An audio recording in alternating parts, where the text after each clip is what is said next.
Welcome back to the Deep Dives. This is where we really get into the details, turning complex research into insights you can use, especially if you're focused on deep knowledge and building capacity. And hey, if you are enjoying this deep dive, please do subscribe to the channel. It really helps. And if you want exclusive content, maybe even get these insights early, think about joining a membership.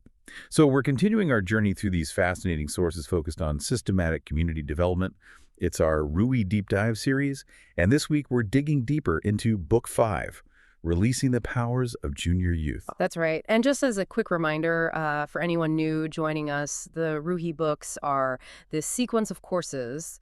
They're used by Baha'is all over the world, really, to systematically build up their ability to serve their communities. The Ruhi Institute talks about it as walking a path of service. So these texts, they're really designed to foster deep understanding, but also, immediate practical ways to apply spiritual principles.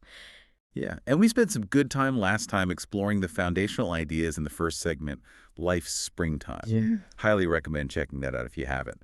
Today, though, we're shifting gears into the second segment, which is, well, it's incredibly dense and really crucial. It's titled An Age of Promise. And our mission today, really, is to explore the immense potential packed into this 12 to 15-year-old age group. It's a time that's often, let's be honest, misunderstood.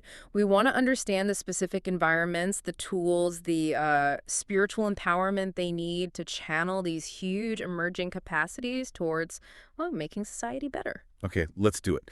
So let's start unpacking this huge potential right at the beginning with Section 1. It kicks off by setting up this really foundational argument, doesn't it? This stark contrast between sort of global trends and the vision the Baha'i community holds.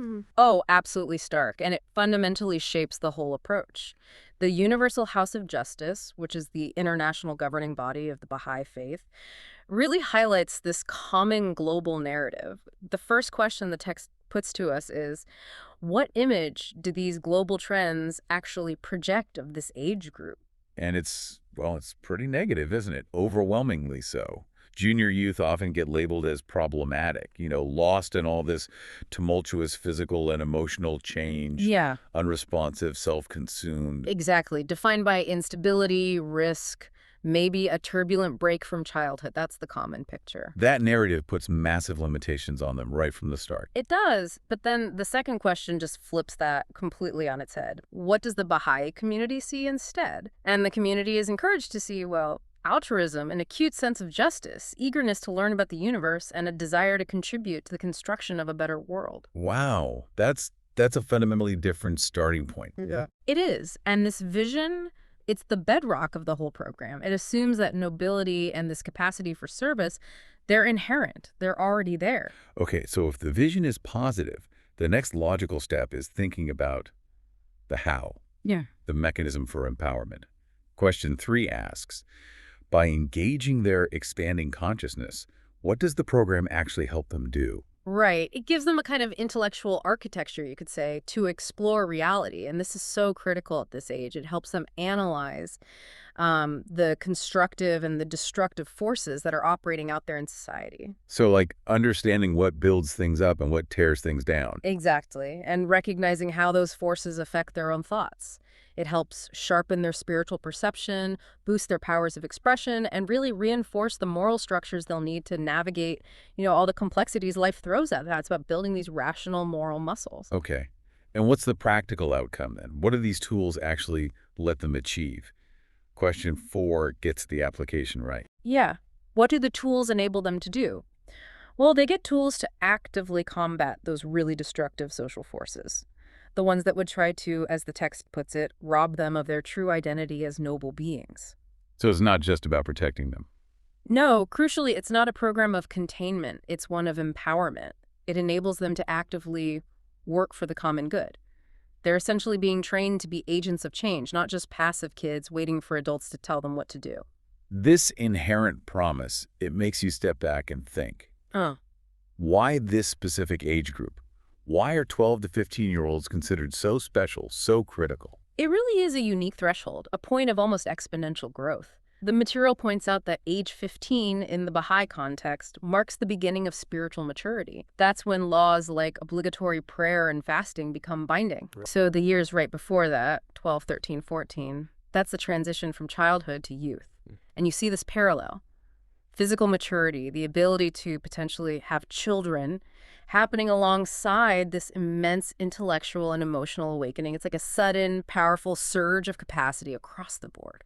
And thinking about guiding them, what are some of their really distinctive needs during this search? They're not kids anymore, they don't want simple answers, but maybe they don't have the experience to handle raw complexity either. That's a great point. They desperately need an environment where they're taken seriously, treated with dignity, that acute sense of justice they have. It needs productive channels, not dismissal. Their growing capacity for analysis needs profound things to analyze, not just fluff. And they need that moral framework reinforced right when their patterns of thought and conduct are sort of rapidly setting. They need peers and older friends, crucially, who don't talk down to them. Okay, moving into section 2, let's focus a bit more on the nature of this transition itself. It's described as a time of rapid, interrelated changes, physical, intellectual, emotional, all happening at once. Physically, yeah, you see the rapid growth, the hormonal shifts, leading to that classic mix, right? Excitement about new powers, but also real awkwardness, anxiety. They become incredibly self-aware, concerned about how others see them. It's a big shift from the simpler self-acceptance of early childhood. And intellectually, the transformation is just stunning. The power of abstract analysis strengthens immensely. They move beyond just concrete thinking. They start questioning things they were taught before, noticing contradictions, especially in the adult world. Yeah, they definitely notice those. They do, and they start actively seeking philosophical, moral answers to big questions about the world. Their minds become hungry for something deeper, for truth. The text gives a warning here, though, about guiding them. Two big mistakes to avoid. One is trying to prolong childhood, treating them like they're still little kids. Right. But the other, maybe more dangerous one, is encouraging them to imitate a superficial version of adulthood, often one defined by, consumerism and looking cool. Exactly. We need to nurture true growth, which is why that quote from Abdu'l-Bahá is so central here. He describes this period saying the individual enters the period of youth in which his former conditions and needs are superseded by new requirements. His faculties of observation are broadened and deepened. His intelligent capacities are trained and awakened. The limitations of childhood no longer restrict his energies. Let's unpack that a bit. What does it really mean for their faculties of observation to broaden and deepen? Well, think about it like this. A young child observes an event, maybe sees a car crash, and feels immediate shock or sadness. A junior youth starts observing patterns. They see moral causality, underlying principles. They don't just see the accident. They start analyzing maybe human error or reckless behavior or the impact of traffic laws or even systemic issues like road design. Their observation shifts from just what happened to why it happened and what it reveals about how the world works. It gets deeper. That connects directly to the next question then. How do the intellectual capacities of a junior youth differ from those of a child? The core difference is that shift towards abstraction and philosophical questioning. A child relies heavily on memorization, concrete examples. A rule is just a rule because someone said so. The junior youth, though, can engage in more complex thinking, like hypothesis testing. They can apply scientific concepts, moral principles, spiritual ideas to analyze contradictions they see. They're searching for coherence, for truth, and their analysis is just far more sophisticated. Okay. And finally, what are some of those limitations of childhood that no longer restrict their energies? Well, beyond the obvious physical growth, the main limitation that falls away is that reliance on simply accepting authority without question. Their energy isn't just restricted to processing the world right in front of them anymore. It can now be channeled towards challenging the status quo, acting upon the larger social order. They gain the mental and often the physical bandwidth to take on really meaningful projects. They can sustain effort towards abstract goals like promoting peace or justice, things that were maybe too vast for them to fully grasp as children. Okay, so we've established the sheer scale of the promise, the potential. But now we have to face the other side of the coin, the scale of the obstacle. We're shifting from the external vision to the internal battleground, the challenge of the self. And Section 3 immediately hits us with this huge sense of urgency about this period. Abdu'l-Bahá gives a stark warning that character patterns tend to solidify really quickly. He says it is extremely difficult to teach the individual and refine his character once puberty is past. Wow, So by age 15, a lot of those fundamental ways of thinking and behaving are pretty much locked in. That's the implication, often fixed, which is why intervening, guiding, educating during this 12 to 15 window isn't just a nice idea, it's presented as a critical necessity. The source material even asks us to confirm some key statements about this. Right, the true false ones. We need to affirm that without proper attention during adolescence, an individual can definitely go astray, right? Even if they had a solid moral grounding as a child. Absolutely. Because that capacity for independent moral choice has fully emerged. And without guidance, without that framework we talked about, they can choose destructive paths, even consciously. And the ultimate point affirmed here is that it is during adolescence that individuals begin to align their lives with forces that advance society or allow themselves to be carried away by forces of social disintegration. That's huge. It is. It's the moment the trajectory gets set.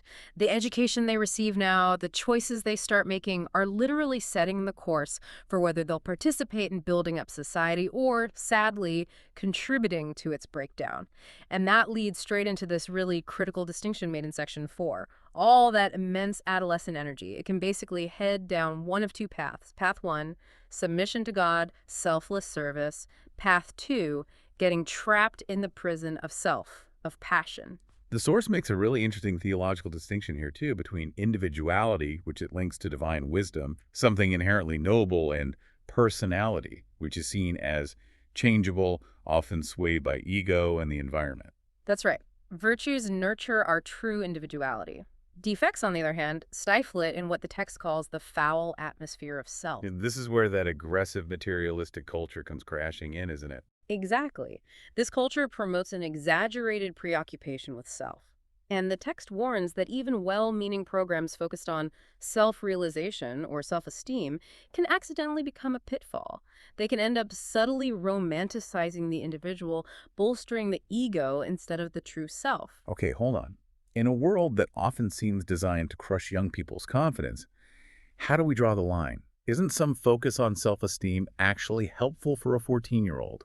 How do we separate necessary self-worth from this harmful ego? That's a crucial, crucial distinction, and the texts help us here. Genuine self-worth, believing in one's innate nobility, their God-given potential, their true self, that's essential.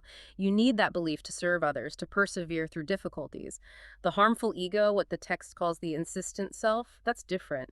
It's rooted in attachment to external things, validation from others, possessions, feeling superior. The true self leads to selfless service because its worth isn't dependent on those things. The insistent self demands recognition, leading to comparison, jealousy, focusing inward. Okay, that makes sense. So the goal isn't to crush their spirit, but to nurture their spiritual side and prevent the insistent self from asserting itself. We need to be really clear on what that phrase means, the insistent self asserting itself. It means letting the ego, those tyrannical, self-centered demands, the worldly passions, take control, letting it compromise the purity and nobility of the true self. To make sure service stays selfless, the focus has to be absolutely on the well-being of others, the betterment of humanity, completely divorced from wanting personal recognition or praise, or even just feeling good about yourself for doing it. And to win this internal fight, you first have to deeply understand your own inherent value. Section 5 gives us these beautiful passages from Bahá'u'lláh about our innate nobility. Yeah, he says if we could truly grasp the wonders God put inside our own souls, we'd instantly become detached from everything else created. That knowing our own selves is actually the same as knowing God's being. It makes us independent of everything except God. It's profound. And the source material really crystallizes this for the junior youth. It uses these fill-in-the-blank prompts. We are created rich. We are made noble. We are given being from the essence of knowledge. We are molded from the clay of love. This whole framework shows them their intrinsic, non-negotiable worth. And knowing this has immediate moral implications, doesn't it? Knowing our true selves helps us recognize what leads to loftiness versus lowliness, glory versus abasement, true wealth versus real poverty. Precisely. And the definitions are completely flipped from the materialistic culture's view. Loftiness isn't status, it's nearness to God. Wealth isn't possessions, it's spiritual virtues. Okay. And here's the key takeaway, maybe the paradox. This deep knowledge of our true self doesn't lead to arrogance or self-aggrandizement, it leads to humility. and independence. You realize your real essence is independent of worldly success or failure, which actually arms you against the demands of the ego. So, if knowing the noble self leads to independence and humility, then indulging the other self, the insistent self, leads to, well, spiritual disaster. Section 6 gives some pretty stark warnings about self-centeredness, self-love, self-conceit, and self-worship. Yeah, Abdu'l-Bahá is very direct here. He warns that the self is the ruin of many important people. He calls it the most obstructive veil. Even if someone has amazing qualities, if they let egotism take over, those virtues just get obliterated. So bringing it all together, how exactly does this preoccupation with self stop spiritual growth and make service less effective? It stops growth because the self acts like that obstructive veil. It literally blocks the soul from reflecting divine light, the glorious effulgence of reality, the truth of God. And service becomes ineffective because the soil of self, as the text calls it, can't use that light to produce any spiritual fruit. When a person is just occupied with itself, totally captive of self and passion, all their energy is consumed internally. There's just no spiritual force left for effective action out in the world. Okay, if self-indulgence is so damaging, what's the remedy? Section 7 lays out some specific attitudes needed to deal with this insistent self. And they really clash with modern culture's focus on personal rights and feelings, don't they? Oh, absolutely. These are radical spiritual instructions. We're called to renounce ourselves, forget our own opinions, cast aside our personalities even.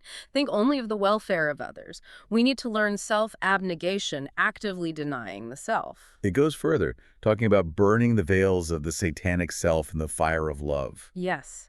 And those incredibly powerful, paradoxical instructions at the end. We have to strive to become wholly weary of self, actively seeking servitude. And we must become as naught, become nothing if we want to kindle the true fire of being. Extinguishing the ego is presented as the only path to real, lasting existence. How do these attitudes actually build up a noble being? They do it by placing the divine will and service completely above the ego's demands. This path of renunciation is what endows acts of service with real transformative power. As the text puts it so beautifully, the road to the palace of life is through the path of renunciation. This internal strength, this courage, this is what we're trying to help junior youth cultivate. This intense inner work, this discipline, it prepares individuals to become part of what's called the army of God in Section 8. It draws a really sharp contrast with how most people live. It does. Abdu'l-Bahá contrasts the mass of the people who he says are preoccupied with self, worldly desires, basically captives of their lower nature, immersed in the material world. He contrasts them with this army of God. And this army of God is made up of Souls who are freed from those material chains. They're described as awake, vigilant. Their mission isn't military, it's spiritual and social.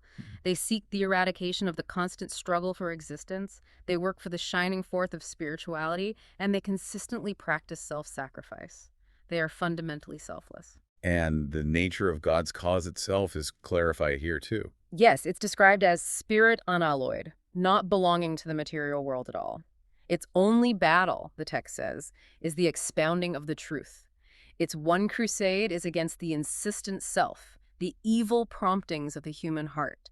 And its victory, it's achieved through submission, yielding, being selfless. That's its everlasting glory. Section 9 then wraps this up by referencing prayers from Bahá'u'lláh, prayers that encourage us to recognize our own complete powerlessness and poverty when faced with God's all-sufficiency. That constant spiritual effort requires us to be stripped bare of the garments of self and desire. And this level of spiritual maturity, this understanding, this is ultimately what the junior youth program is aiming to nurture, even in those challenging years of 12 to 15. Okay, so we've explored the promise, and we've really dug into that internal battle with the self.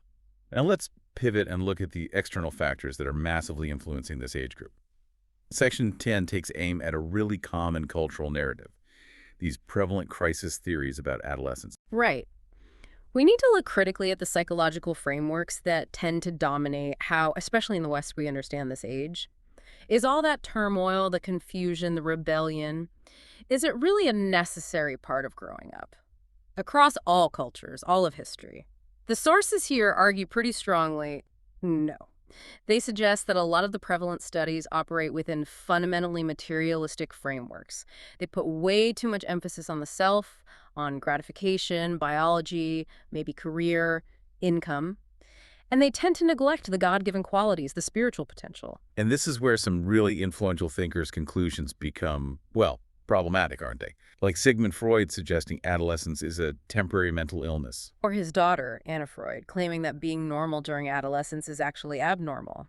These kinds of statements, they act like cultural veils, the text argues. Oh, so veils in what way? Well, they drastically lower expectations for junior youth. But maybe even more damaging, they prevent adults from seeing, and therefore from fostering, their true capacity. The source argues that this dark picture of adolescence, so widespread, helps to foster the conditions for undesirable patterns of behavior to be propagated. Basically, if society expects a crisis, it helps create one. Okay, so if the turmoil isn't just inherent to being 13 or 14, where does undesirable behavior actually come from? Section 11 points the finger pretty firmly, doesn't it? It says look to the social environment, specifically the hypocrisy and contradictions shown by adults. This is such a crucial reframing, especially for anyone working with young people.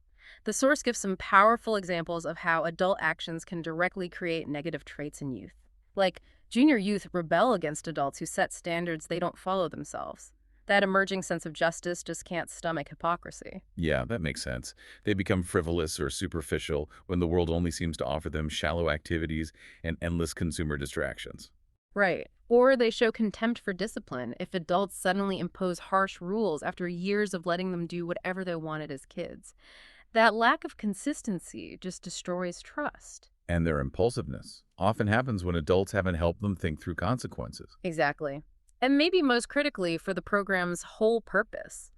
They can develop arrogance or pride when adults mistakenly teach them self-importance, focusing on their achievements, their feelings, instead of guiding them towards selfless service to others. The social environment is essentially contaminating their noble nature. Section 12 then goes on to detail the source of this contamination, drawing on warnings from Shoghi Effendi, who was the guardian of the Baha'i faith back in the mid-20th century. He warned about the laxity and depravity of what he called a permissive society. Yes, and the Guardian identified the root cause of these social problems as a profound lack of spirituality. He saw that the prevailing materialistic civilization was absorbing so much human energy that people were neglecting the essential task of raising themselves above just material existence. And he pointed to specific destructive forces really hitting the family and the moral fabric of society. Irresponsible attitudes about marriage and divorce. Which then weakens family solidarity, loosens parental control. The obsessive pursuit of earthly pleasures, riches, vanities. The widespread decay in art and media. And persistent prejudice, racial, patriotic, etc. Now think about the specific devastating impact these forces have on a 12, 13, or 14-year-old. Take divorce, for example. A younger child might feel sadness. But an adolescent often feels overwhelmed, maybe guilt, anger, and this deep-seated skepticism about whether relationships or family can ever really last. And that constant pursuit of materialism, it totally skews their idea of happiness, right? It ties joy to buying the next thing, getting immediate gratification, not to inner qualities or real achievement. Absolutely. And the degeneracy in art and media constantly normalizing aggression or self-indulgence or shallow relationships, it directly impacts their developing ability to tell right from wrong. It makes moral choices seem blurry, confusing. Which brings us neatly to the active distortion of values designed to initiate them into this whole value system based on buying things. Constant novelty. And the market segmentation is just ruthless. The text mentions categories they use to profile young consumers like resigned, thrills and chills, even co-opting idealism into groups like world savers. It shows how even noble aspirations get turned into commodities sold back to them as branded causes or t-shirts. Let's look at how this manipulation works. Question 1 asks, how does advertising transform ordinary stuff into excitement using symbols? Well, they attach symbolic meaning way beyond the actual product, don't they? A fizzy drink isn't just sugar water. It's shown as the key to joy, freedom, romance. Using symbols of rebellion or belonging, it creates these illusions of instant fulfillment through buying something. And of course, real contentment is bad for business. So question 2 asks how desire is constantly recreated so consumers are never satisfied. Right, the happiness from any purchase has to be temporary. Advertising makes sure of that by constantly throwing new, updated ideals at you, creating new anxieties about falling behind the trend. They train you in this endless cycle. You need the next thing to be happy, accepted, fashionable. We also see idealism itself being exploited. Questions 3 and 4 ask for examples of social causes or even spiritual heritage being turned into commodities. Yeah, you see it all the time. Social movements get instantly turned into branded merchandise, clothes, pins, whatever. It lets a young person buy a superficial connection to a cause instead of walking the harder path of actual service. And lofty ideas, peace, love, truth get slapped onto commercials for cars or perfume, exploiting noble feelings for profit. And finally, the impact of social media. Question 5 asks how being immersed in social media affects self-perception, especially this idea that junior youth can unconsciously start seeing and presenting themselves as products. That's a heavy one. When platforms are built around getting external validation, likes, followers, and they're saturated with targeted ads based on your profile, young people are essentially being trained to manage their self-image like a brand, a product to be consumed, judged, and hopefully validated by others. It subtly pushes them to prioritize that superficial, marketable presentation over, developing genuine character or deep inner reflection. Okay, after looking at all these pervasive, really negative forces, Section 14 offers a super important course correction. It says it's a profound mistake to just dwell on these negative effects and start treating junior youth like they're these incredibly delicate beings who need constant shielding. Exactly. That kind of overprotection, even if it comes from a good place, actually gets in the way of their spiritual empowerment. It undermines their resilience. The real focus, the text insists, must be on their tremendous potential as determined agents of social transformation. So, despite this challenging world we've just described, the source reminds us there are countless examples where junior youth show amazing enthusiasm for service, that acute sense of justice, profound altruism, rising above environments that theoretically should crush them. Yes. Educators quoted refer to their innate intellectual and spiritual powers, their genuine interest in theoretical problems, their potential role as a vital regenerator in the process of evolution. We absolutely have to emphasize their strength and capacity, not just focus on vulnerability. And to really get a handle on this capacity, we need to listen to their stories. These anecdotes in the book, they serve as just profound evidence that the theory their inherent nobility holds true, even under the most traumatic conditions imaginable. We start with Peter. He's 13. He'd been actively promoting peace in his community, but then his own family gets torn apart by violence, and it culminates in his father being assassinated right before his eyes. Just horrific. Unimaginable. And Peter's initial reaction? Shattering grief, understandably, and this desperate urge for revenge. But he recognized it almost instantly, calling it the trap that has caught so many people. His emotional turmoil must have been immense. He actually bought a gun for protection. He was literally right there on the edge of choosing violence himself. Then comes that crucial moment when he sees the intruder, the person responsible. He's ready to take revenge. But he stops.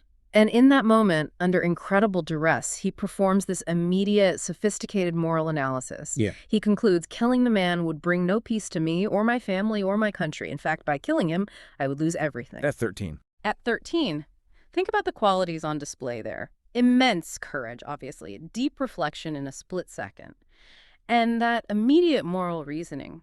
He synthesized spiritual principles about peace and realized his commitment required self-control, nonviolence, even when facing the deepest personal trauma and cultural pressures. He actively chose the higher path of his true self. Next, we have Mary's story. It's such a powerful example of that acute sense of justice we talked about. At just 11 years old, she endured the silent treatment from all her friends for an entire year. Why? Because she refused to take sides in an argument about a theft when there was absolutely no proof of who did it. A whole year of social isolation at age 11. Yeah. Rather than compromise her moral standards. Incredible integrity. Then later, as a junior youth, she faces another tough choice. She's heartbroken after ending a relationship with a young man she loved because he owned a gun. She recognized that his possession of that weapon was fundamentally incompatible with the kind of peaceful family life she envisioned for herself and her future children. And her teacher gave her some powerful advice that seemed to crystallize things for her. Yes. Her teacher told her, you must understand that you hold your own future in your own hands. You can make of it anything you want. And that realization seems to have empowered her. She went on to become a student leader promoting peace. The qualities are just so striking again. Right. Uncompromising justice, deep determination, leadership potential. She prioritized her long-term moral vision over immediate social acceptance, even romantic love. It shows that capacity for self-determination that adults often just don't credit this age group with. Section 17 then offers several other short accounts, all emphasizing this resilience and their capacity for self-reflection, even in really extreme Right, situations. there was a 16-year-old girl who lost a friend to gang violence. What does she do? She dedicates herself to helping younger kids caught up in poverty and gang life. She was working in terrible conditions, rundown buildings, but her focus is entirely on the children's innate idealism, their hope for better homes.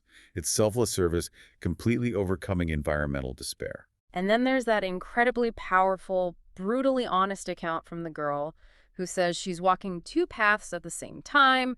She's committed to the peace movement, but she's also struggling with drug use and violence at home. Yeah, that one really sticks with you. It does, but her deep wish to walk the path of peace, despite being caught in this personal trauma, it's like a plea for adult cooperation, for peace within families.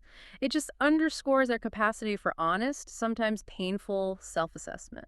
And the boy, whose brother was kidnapped by a revolutionary group, he sends him poems to try and inspire hope. And he articulates this profound spiritual principle. I think that forgiveness is fundamental if we are to achieve peace.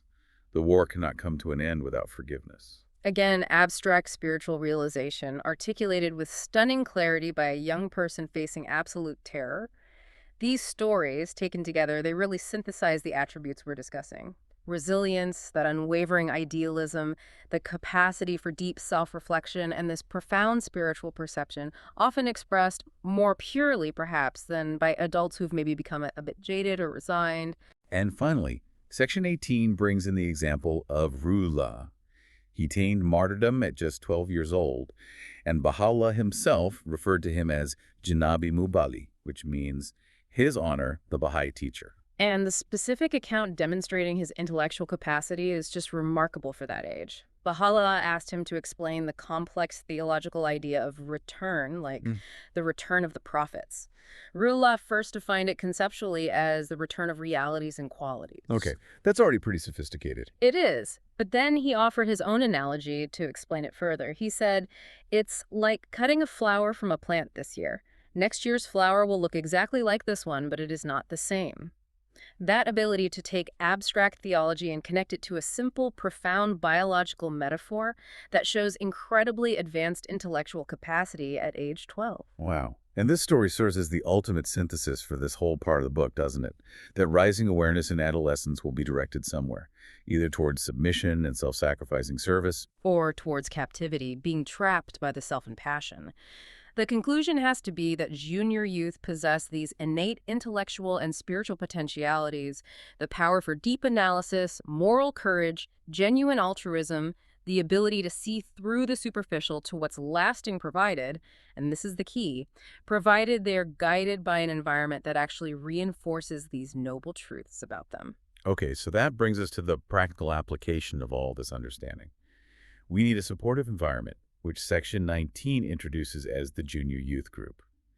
This structure is designed to meet what the text calls the strongest yearning of this age group, that deep need to belong, to be part of a group of peers who are searching for the same profound truths. Exactly. The group isn't just a hangout. It functions as this environment of mutual support. It should be joyous, friendly, intimate, yes, but definitely not frivolous. It's a space where junior youth learn to speak their minds, to reflect together, analyze complex issues, make collective decisions, and then act on them, hopefully free from the fear of adult judgment or peer ridicule. And central to making this space work is the animator. How is the animator defined? The animator is described as an older person, ideally 17 or older. Often youth in their late teens or early 20s are perfect for this. They act as a true friend and a guide. They're not primarily teachers in the traditional sense or babysitters. Their role is to help the junior youth stay hopeful, stay convinced that they can make a real contribution to making things better in their communities. And older youth are often good at this because they can more easily treat the junior youth as equals. not like little kids. Precisely. That peer-like relationship, but with more experience, is often very effective. The source material then asks us to compare the different elements of the community building process. Let's quickly touch on the differences between, say, a children's class, a junior youth group, and a study circle. Okay. In terms of the nature of the activity, children's classes focus on foundational virtues, often through stories, songs, arts. Study circles are generally for adults and older youth, focus on in-depth study of Baha'i texts and consultative discussion. And the junior youth group sits in between. It's a vital link. It integrates structured study, yes, but also complex discussion, intense moral analysis, and importantly, practical service projects that they design and carry out. What about the relationships? Very different. A children's class teacher is more of an authority figure imparting basic moral knowledge. A study circle tutor acts more like a facilitator among peer learners. The animator, though, is distinct. That true friend, that older peer who treats the junior youth as intellectually capable equals and, crucially, models selfless service themselves. And the atmosphere must be different, too. Definitely. Children's class. Nurturing, often playful. Study circle. Reflective, consultative, focused on mutual capacity building. The junior youth group needs to be intimate, energetic, but also focused on challenging, profound subjects. It has to be a safe space where they can really grapple with complex moral questions without easy answers. Now, Section 20 gets really specific about the animator's posture, how they need to approach the group. The relationship absolutely has to be built on integrity, respect, genuine love. And it specifically warns against 3 attitudes that totally disempower the junior youth. Okay, what's the first one? Paternalism. This is the attitude that subtly suggests the junior youth are incapable of figuring things out for themselves, making sound moral choices, or taking initiative. It just stifles those emerging powers we've been talking about. And the counter attitude. Genuine belief in their integrity and potential, giving them real responsibility, real ownership over the group's discussions and actions, trusting them. Okay. Second negative attitude. Self-righteousness. This is when the animator implies they have all the answers, that they're morally superior. This just shuts down open dialogue instantly. If the animator seems perfect, the junior youth are never going to feel safe admitting their own struggles or questions. The animator needs to be humble instead. Humble, yes, and focused on reinforcing their faith, instilling hope through empathy, walking alongside them, not preaching from above. The third pitfall. Authoritarian control. Just telling them what to do, laying down the law. This leaves absolutely no room for the junior youth to flourish, to develop their own judgment, their own moral compass. So the animator's role isn't to command. Not at all. They need to be a friend, an advisor, a mentor. As Abdu'l-Bahá urges, they need to be ready to sacrifice their own comfort, their own time, their personal well-being for the group's welfare. Their job is to channel the group's energy, not command it. Section 21 then drives home the point that the animator's influence relies heavily on their own spiritual condition, the sheer power of example. Shoghi Effendi reminds us that our ability to resist all those destructive forces we talked about, gross materialism, fears and anxieties, prejudices, it depends directly on the degree to which we ourselves are cleansed, emptied of self, and filled by the healing power of God. Wow. So the animator's own personal work on overcoming that insistent self isn't just a side project, it's absolutely non-negotiable for them to be effective. If we're asking junior youth to fight societal hypocrisy, the animator has to be visibly modeling that same struggle and spiritual authenticity. It's essential. They have to walk the talk. Then Section 22 focuses on the method of interaction. Prioritize encouragement. Focus on achievements, rather than constantly harping on shortcomings. The Guardian warned that a young person's spirit can literally be crushed by constantly being told what to do, what not to do, or by being reminded again and again of their mistakes. They need sincere encouragement. But the text is careful here too, isn't it? Yeah. It's not about indiscriminate praise that just puffs up the ego. Exactly. We need to follow the examples of sincere praise given by Abdu'l-Bahá. His praise wasn't superficial.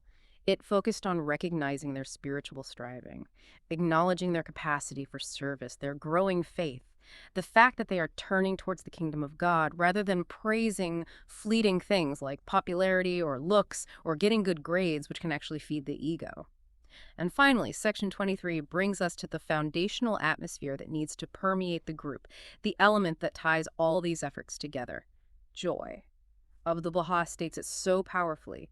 Joy gives us wings. In times of joy, our strength is more vital, our intellect keener, and our understanding less clouded. But again, this isn't just about having fun or superficial happiness, is it? No, it's deeper. We have to distinguish true inner joy from just passing emotions that depend on outside circumstances. The Universal House of Justice defines this true inner joy as a condition born of certitude and conscious knowledge, fostered by a pure heart. It comes with clarity, the ability to distinguish between the superficial and what has real lasting value. And that inner certitude, that deep joy, it gives them the resilience they need. Exactly. It provides the resilience needed to face all the world's contradictions and cynicism without getting overwhelmed or giving up. And practically, infusing joy means involving them in activities that affirm their purpose and nobility, like meaningful service projects they succeed at, profound discussions where they have breakthroughs, creative expressions of spiritual truths that uplift everyone. A powerful foundation. We can conclude our study of this section with those words of Abdu'l-Bahá you mentioned earlier. The greatest gift of man is universal love, that magnet which renders existence eternal, urging everyone to increase that love power of reality. And that brings us to the end of our deep dive into An Age of Promise, the second major section of Ruhi Book 5. We've really covered some crucial ground today, that critical window of ages 12 to 15, the just immense intellectual and spiritual capacity bubbling up in junior youth, the absolute necessity of guiding their rising awareness towards selfless, self-sacrificing service, and the vital role of the animator as a true, humble, self-effacing friend. Yeah, I think the biggest insight for me is that strong call to reject the negative, often limiting global perception of this age group, and instead fully embrace the vision of their inherently noble, altruistic nature. And understanding that the fight against the insistent self isn't just a personal thing. It's the absolute core prerequisite for them to make their unique contribution to transforming society. So here's a final thought, based directly on the material, for you to maybe chew on. If physical maturity, the ability to actually create new life, arrives around age 12, 15, how consciously, how systematically must we work to foster the spiritual and intellectual powers that are emerging at that exact same time? How do we ensure that society, through their future actions, achieves its own spiritual maturity? It really demands our focused attention, doesn't it? It's about aligning the maturation of the body with the necessary maturation of the soul and mind. Absolutely. Yeah. Well, thank you so much for joining us on this journey through Ruhi Book 5. If you're finding this content valuable, if this deep dive is helpful, please do subscribe to the channel, maybe leave a comment with your key takeaways, and share this deep dive with others who might benefit. We really look forward to continuing this series. Our next segment will dive into Section 3, titled Serving as an Animator, which gets even more practical. So look out for that coming soon. And a huge thank you to all our subscribers, and especially to our new channel members. Your support truly allows us to keep bringing this detailed material to you. We'll see you next time on The Deep Dive.